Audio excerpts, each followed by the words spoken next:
Brexiteers have taken to the streets of London on Friday to demand Theresa May ditch her proposed Brexit divorce deal, warning refusing to do so could result in Britons revolting to see their demands met. Brexiteer demands May dumps deal, or there will be revolution. We voted for Brexit because we wanted to reclaim control of our country. We don't want to be governed by unelected bureaucrats that sit on the European Commission. We don't want to be part of a federal European superstate that is going to erode away our rights and take away democracy. This is Britain. We're not European. We never have been European.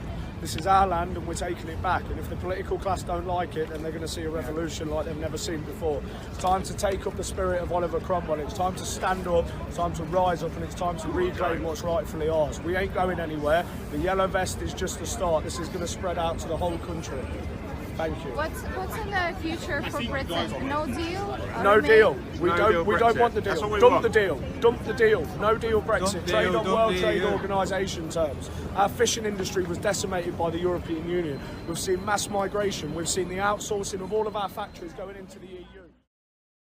A group of protesters sporting yellow vests swarmed major bridges across London, to voice their discontent with the Brexit withdrawal deal the Prime Minister has negotiated with the European Union. One particularly frustrated protester warned Theresa May to expect a revolution from the British people if the demands of the 2016 EU referendum are not delivered. He also claimed Brexiteers would prefer leaving the bloc without a deal rather than continue having Brussels pillage the UK. The unnamed protester said, "We voted for Brexit because we wanted to retake control of our country. We don't want to be governed by unelected bureaucrats who sit on the European Commission. We don't want to be part of a federal European superstate that is going to erode away our rights and take away democracy. This is Britain, we are not Europeans. We have never been Europeans. This is our land and we are taking it back.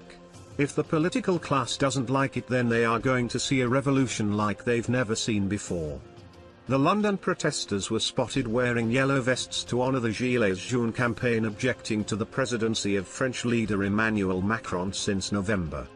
The yellow vest protests erupted out of nowhere on November 17, when nearly 300,000 demonstrators nationwide took to the streets to denounce high living costs and a fuel tax.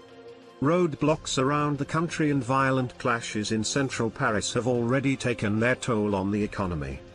The disgruntled Brexiteer continued, "Time to take up the spirit of Oliver Cromwell. It's time to stand up, time to rise up, time to regain what's rightfully ours.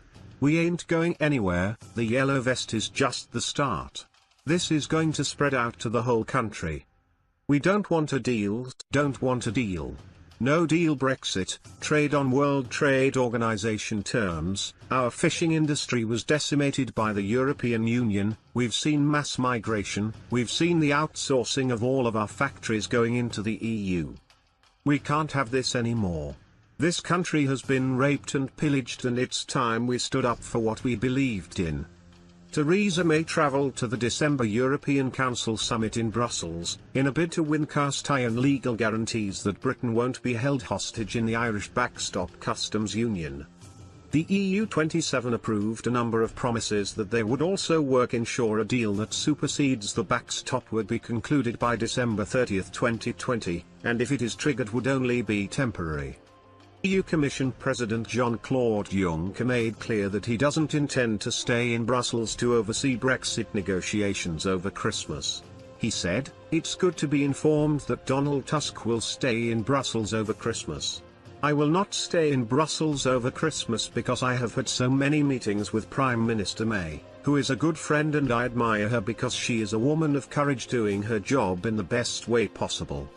The Eurocrat insisted talks on the future relationships would begin seconds after the deal is signed off by the House of Commons, which is expected in January. In her own post-summit press conference, Mrs May insisted that as formal conclusions, these commitments have legal status and therefore should be welcomed. Thank you for your time, subscribe for more upcoming news.